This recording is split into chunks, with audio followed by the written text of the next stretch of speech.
नमस्कार दोस्तों, मैं केशव सिंह गोटक ट्रक चैनल में फिर से एक नई रहस्यमय वीडियो के साथ आपका स्वागत है।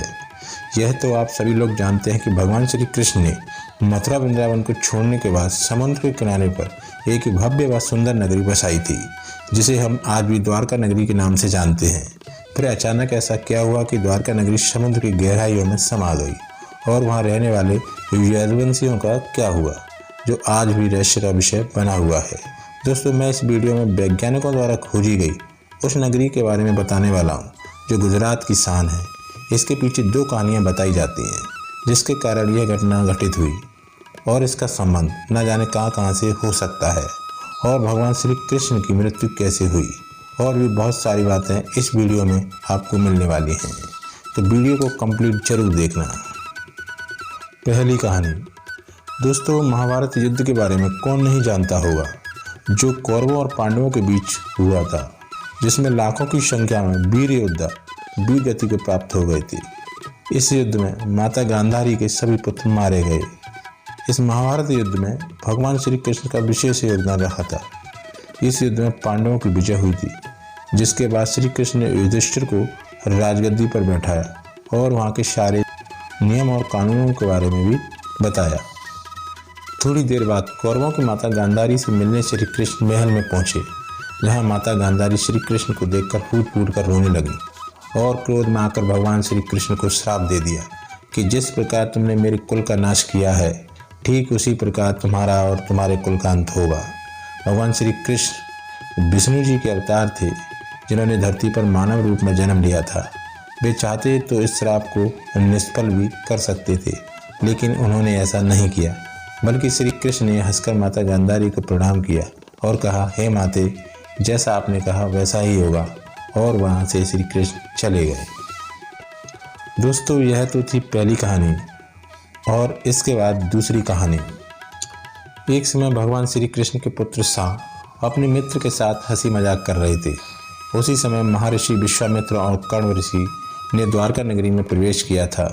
जब सांब के नवयुवक मित्रों की नज़र इन महर्षियों पर पड़ी, तो उन्होंने इन ऋषियों से थोड़ा सा हंसी मजाक करना चाहा। फिर श्री कृष्ण के पुत्र सांब ने एक गर्भवती स्त्री का रूप धारण किया और उन ऋषियों के पास चले गए, और उनसे उनके मित्रगण बोले, हे ऋषियों, आप इस महिला को देखकर ये बताइए कि इनके गर्भ से क्या उत्पन्न होगा। दोस्तों, दोनों ही ऋषि अंतर्यामी थे, और वह समझ गए थे कि सभी बालक हमको मूर्ख और मजाक बना रहे हैं। इस बात से क्रोधित होकर उन ऋषियों ने श्राप दिया कि तेरे गर्भ से एक मूसल पैदा होगा, जिससे तुम और तुम्हारे दुष्ट, असभ्य, क्रूर लोग और तुम्हारे कुल का नाश होने लगेगा। जैसे ही भगवान श्री कृष्ण को इस बात का पता चला, तो उन्होंने कहा कि आपकी वाणी व्यर्थ नहीं जाएगी। इसी बात को आगे बढ़ाते हुए यहाँ से होता है द्वारका नगरी का सही पतन। आइए दोस्तों, आगे सुनते हैं। दोस्तों, चैनल पर नए हो तो चैनल को सब्सक्राइब, वीडियो को लाइक शेयर जरूर करना, जिससे मुझे आप सभी का मोटिवेशन मिलता रहे। धार्मिक पुस्तकों के आधार पर महाभारत युद्ध के 36वें वर्ष में द्वारका नगरी में बहुत ही अपशकुन होने लगे। कृष्ण ने सभी यदुवंशी पुरुषों को तीर्थ पर जाने के लिए कहा। इस पर सभी लोग द्वारका नगरी से तीर्थ के लिए निकल गए। प्रवास क्षेत्र में आने पर विश्राम के दौरान किसी बात पर ये लोग आपस में भिड़ गए। यही बहसबाजी झगड़े में बदली और झगड़ा मारकाट में बदल गया। इस दौरान ऋषियों का शाप इस रूप में भली भांति पूर्ण होने लगा।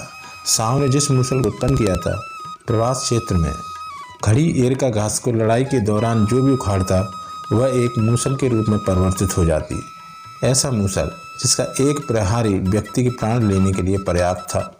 इस लड़ाई में श्री कृष्ण के पुत्र प्रद्युम्न भी मारे गए थे। सूचना मिलते ही श्री कृष्ण उस क्षेत्र पर पहुंचे।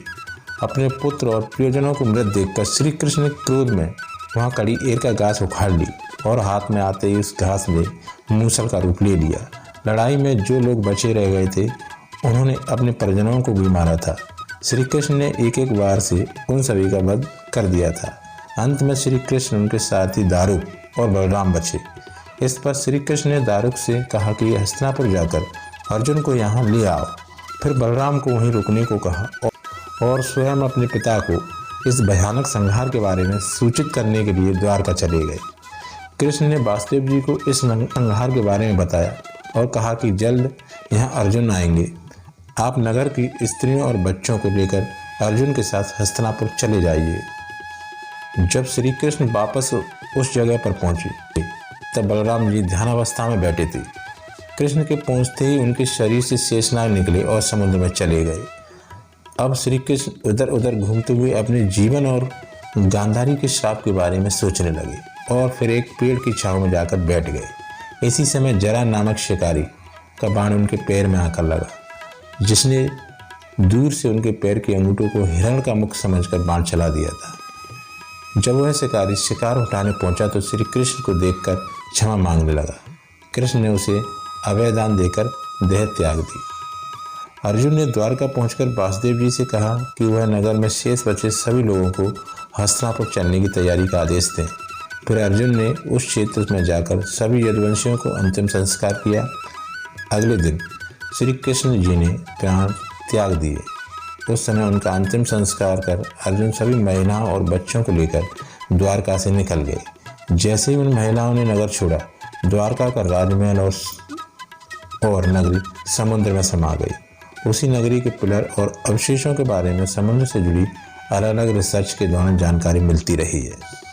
दोस्तों, वीडियो देखकर कमेंट और लाइक जरूर करना, जिससे मैं आपके लिए ऐसे ही और आगे के लिए वीडियो बनाता रहूं। धन्यवाद।